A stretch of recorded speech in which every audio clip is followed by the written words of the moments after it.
Rama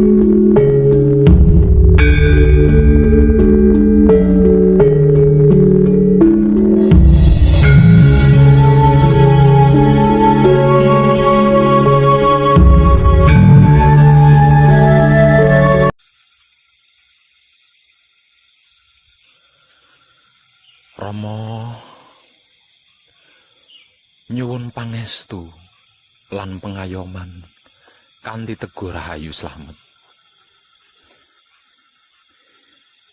Dia dan engkau bukanlah aku, namun engkau dan dia sama bagiku, sama-sama hidup beserta aku.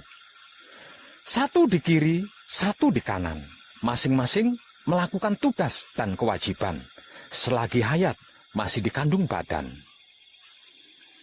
Engkau yang selalu kekurangan berdampingan dengan dia yang berlebihan, dengan aku sebagai perantara untuk cukup dan mencukupi. Engkau adalah tangan kiriku dan dia adalah tangan kananku. Aku adalah cakra otakmu yang merencanakan segala sesuatu. Saya adalah manusia, dia adalah seorang hamba si pengembara, dan aku terkandung di dalamnya. Maka adalah saya terdiri dari engkau, aku, dan dia. Satu, namun sebenarnya tiga. Jika dipelajari sampai sedalam-dalamnya, bunyinya tiga, namun nyatanya satu bagiku. Begitulah pemecahanku yang menghasilkan pemisahan antara jiwa dan raga. Gerak datang dari aku, yang menggerakkan dia, dan yang bergerak ialah saya. Dengan ini, maka coba terangkanlah padaku, siapa sebenarnya sejatiku ini?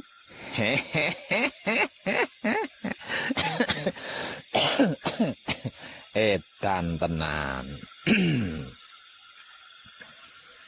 Coba perhatikan ini. Aku bertahta atau bersinggasana di dalam Baitul Makmur atau cakra otak yang berada di dalam kepala Adam. Di dalam kepala ada otak atau ubun-ubun. Di dalam ubun-ubun ada manik. Di dalam manik ada budi. Di dalam budi ada nafsu. Di dalam nafsu ada sukma. Di dalam sukma ada rasa. Di dalam rasa ada aku. Berarti Roh Suci atau Roh Kudus atau hidup atau esensi Dat Maha Suci hidup bertahta atau bersinggasana di dalam dasar otak setiap manusia hidup, bergelar sejatine satrio. Aku bertahta atau bersinggasana di dalam Baitul Muharram atau cakra jantung. Itu rumah tempat tinggalku, berdiri di dalam dada Adam. Di dalam dada ada hati, di antara hati ada jantung atau cakra jantung. Di dalam jantung ada budi, di dalam budi ada angan-angan atau rasa dan perasaan. Di dalam angan-angan ada sukma, di dalam sukma ada rasa, di dalam rasa ada aku. Berarti Roh Suci atau Roh Kudus atau hidup atau esensi Dat Maha Suci hidup bertempat tinggal di dalam dasar jantung setiap manusia hidup, bergelar satrio sejati. Aku bertahta atau bersinggasana di dalam Baitul Muqaddas atau Baitul Maqdis atau cakra kelamin yang merupakan tempat suciku yang berada di dalam kelamin Adam. Di antara kelamin atau penis atau kontol ada pelir atau peler atau cakra kelamin. Di dalam pelir atau peler ada nutfah atau mani. Di dalam mani ada madi. Di dalam madi ada wadi. Di dalam wadi ada manikem. Di dalam manikem ada rasa. Di dalam rasa ada aku. Berarti Roh Suci atau Roh Kudus atau hidup atau esensi Dat Maha Suci hidup ada di dalam kelamin setiap manusia hidup, bergelar Putra Rama. Sesungguhnya Seluruh sukma atau anasir, termasuk anasirnya hewan dan tumbuhan, itu berasal dari cahaya atau Nur Muhammad, atau Ruh Suci, atau Ruh Kudus, atau hidup. Aku berasal dari Nur, atau cahaya, Maha Suci hidup, dan semua yang ada di alam semesta ini berasal dari cahayaku.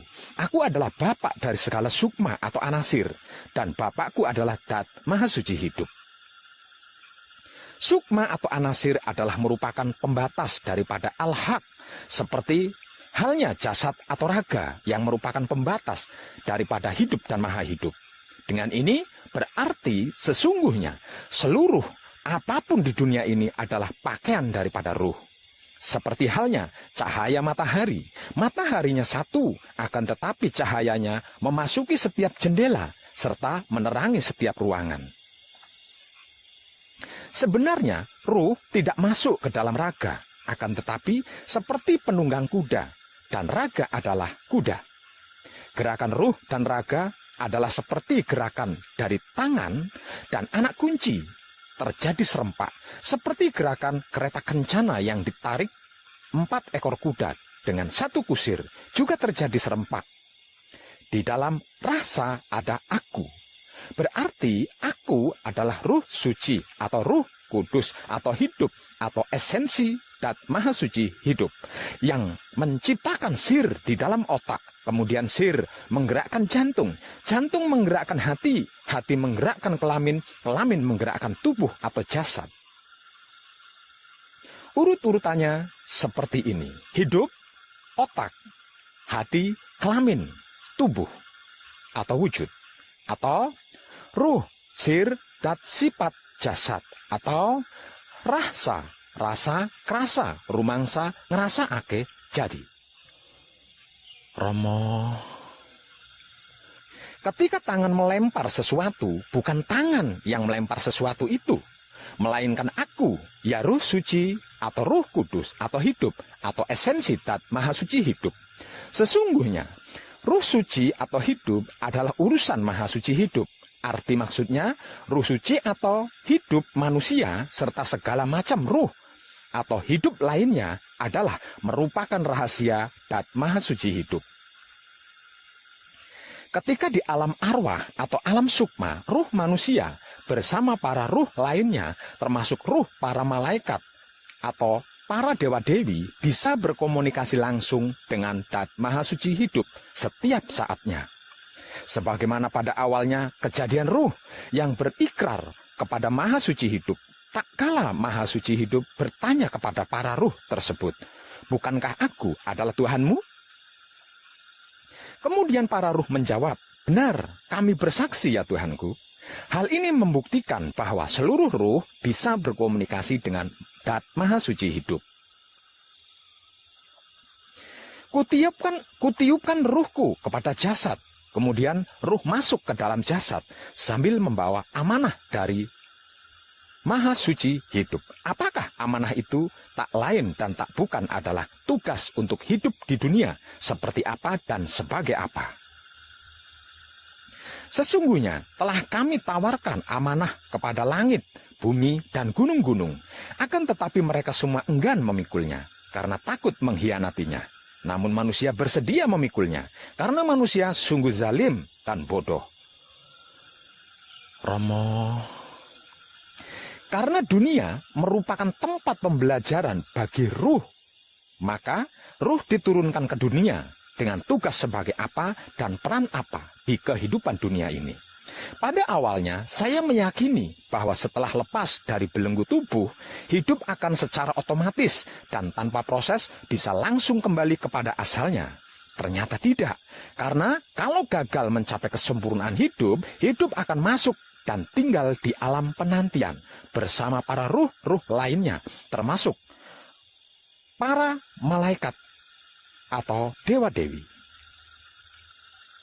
Sedangkan sukma yang awalnya adalah 4 anasir masuk dan tinggal di dalam pengadilan. Di setiap saatnya, para ruh selalu memohon kepada Dat Maha Suci Hidup, "Ya Tuhanku, kembalikanlah aku ke dunia, agar aku dapat melakukan perkara yang aku lalaikan." Dan Maha Suci Hidup menjawab, "Tidak, itu hanya alasan belaka. Di belakang kalian ada tabir yang menghalangi kalian, sampai hari kalian dibangkitkan." Para ruh tetap berusaha memohon, "Sekiranya kami dapat kembali ke dunia lagi, ya Tuhanku, niscaya kami akan menjadi orang-orang yang beriman." Dan Maha Suci Hidup menjawab, "Sesungguhnya hal ini menjadi keterangan yang nyata, namun kalian tidak mau percaya." Namun tidak sedikit permohonan para ruh ini terkabulkan. Dan inilah yang disebut sebagai reinkarnasi, yaitu lahir kembali ke dunia dengan wujud yang berbeda dan sebagai apa yang berbeda pula.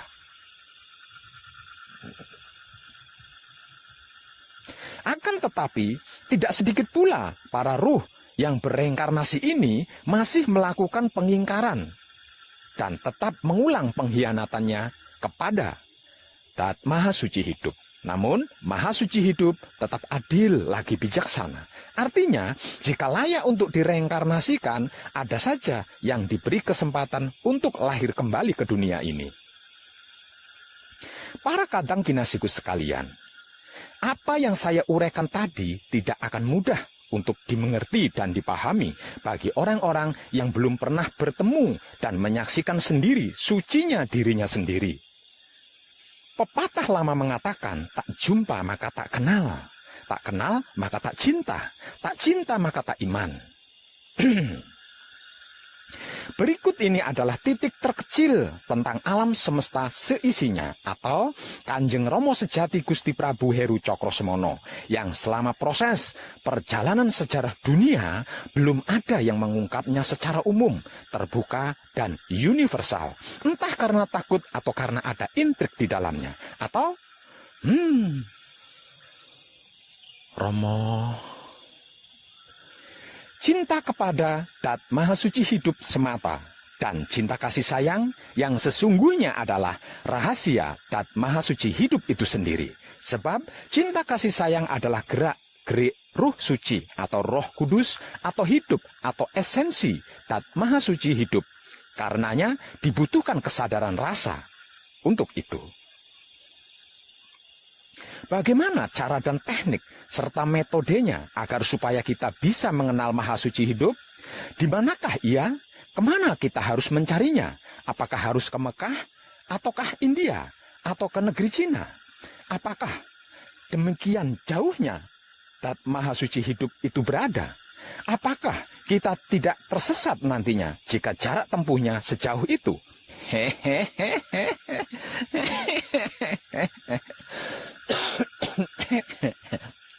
Edan tenan bro. Tidak ada satu ayat pun yang mengatakan Dat Maha Suci Hidup itu ada di Mekah, atau India, atau Cina, atau di Jawa, dan lain sebagainya. Coba perhatikan ini. Aku dekat, lebih dekat aku daripada urat leher. Dat Maha Suci Hidup meliputi segala sesuatu. Dia bersamamu dimanapun kamu berada. Dia telah mengutus seorang utusan di dalam dirimu. Di dalam dirimu, apakah engkau tidak memperhatikan Dat Maha Suci Hidup menempatkan diri antara manusia dengan datnya? Di dalam diri manusia ada cahaya yang maha melihat. Maha Suci akan membimbing dengan cahayanya. Dengan cahayanya, bagi siapa yang dia kehendaki, yaitu ruhnya sendiri, yang tak lain dan tak bukan adalah hidup. Hidup yang memberi kehidupan kepada kita dari awal hingga sekarang ini. Di dalam setiap rongga anak Adam, aku ciptakan suatu mahlige yang disebut dada. Dalam dada ada kolbu. Di dalam kolbu ada fuad. Dalam fuad ada sagofa. Di dalam sagofa ada sir. Di dalam sir ada aku. Tidakkah kau perhatikan itu? Aku tidak berada di bumi. Aku tidak berada di langit. Aku berada di dalam hati orang-orang yang beriman. Apa dan bagaimana itu iman? pasrah hanya kepadanya, menerima keputusannya, mempersilahkan kuasanya, merasakan kenyataannya, menebar cinta kasih sayangnya, bukan yakin atau percaya. Untuk apa kita yakin dan percaya kalau tidak pernah pasrah kepadanya, menerima keputusannya, mempersilahkan kuasanya, merasakan kenyataannya, dan menebar rasa cinta kasih sayangnya. Oleh karena itu, wajar dan masuk akal kan bila ahli laku dan para sufi mengatakan bahwa kolbu mukmin baitullah. Itulah baitullah yang sejati, tidak dibuat dari batu atau bata, atau semen dan tanah, melainkan buatan Zat Maha Suci hidup itu sendiri yang harus kita bersihkan dan kita jaga kebersihannya agar supaya tidak dijadikan tempat sampah dan sarang syaiton-syaiton dan iblis. Bila baitullah dibuat dari batu dan bata atau semen atau tanah, lalu Maha Sucinya seperti apa? Seperti artis atau selebritis, berdasi, bergincau begitu? Barang siapa mengenal dirinya, maka dia mengenal Tuhannya. Barang siapa mengenal Tuhannya, maka dia merasa dirinya bodoh.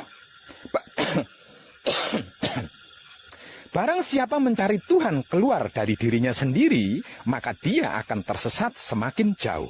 Sungguh, 45 tahun aku berkelana, mengelilingi jagat raya, mencari Tuhan ke berbagai belahan penjuru dunia hingga payah dan berputus asa.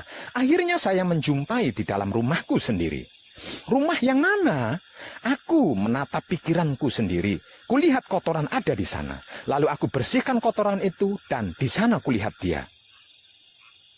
Aku menatap hatiku sendiri. Kulihat kemelekatan ada di sana. Lalu aku lepaskan kemelekatan itu dan di sana kulihat dia lagi. Aku menatap kelaminku sendiri. Kulihat kotoran ada di sana. Lalu aku bersihkan kotoran itu dan di sana kulihat dia. Dia tidak berada di tempat lain selain 3 tempat tersebut, yaitu Baitul Makmur alias otak atau pikiran, Baitul Muharram alias hati atau batin, Baitul Muqaddas alias kelamin atau syahwat. Apakah kurang jelas atau tidak jelas? Tidak ada cara dan teknik serta metode lain selain membersihkan lalu menjaga kebersihan pikiran, batin, dan syahwat. Tidak ada jalan lain selain jujur. Selain jalur pikiran yang bersih, batin yang bersih, dan syahwat yang bersih. Percayalah, segala sesuatu itu ada pembersihnya. Pembersih diri adalah wahyu pancagaib yang diibadahkan menggunakan sifat dan sikapnya wahyu pancagaib itu sendiri, yaitu wahyu pancalaku atau iman.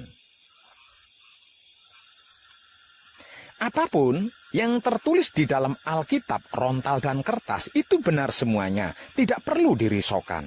Namun dalam kenyataannya mencari dan untuk mengenal Zat Maha Suci hidup bukan perjalanan ke Mekah, ke India, ke Cina, dan lain-lain sebagainya.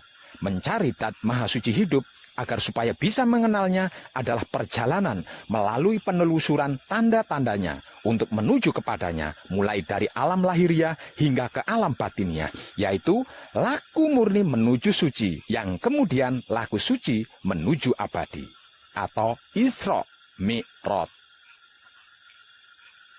Disadari atau tidak disadari, sesungguhnya manusia itu dalam keadaan tidur.